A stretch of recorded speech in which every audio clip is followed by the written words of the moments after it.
Hello, everyone. Welcome to the channel. Now in this video, I will show you and tell you how to clear the cache in TikTok on your Android devices. Please subscribe to the channel. Watch the video till the end. Like it. Let's get started. Let's go.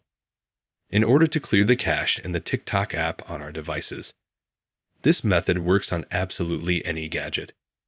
We'll need to go to Settings. We'll scroll down here. We'll find a tab called Apps. We'll open Manage Apps. We'll search for TikTok.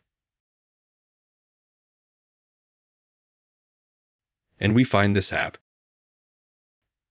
Now we go in here. We open it up, click on Storage. We have Total, App Size, User Date, and Cache.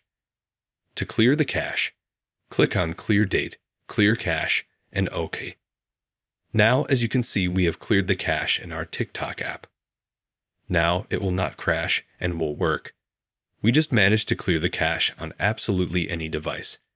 If you liked and helped this video, you can subscribe to the channel. Put a like. Thank you very much for watching. See you later. Goodbye.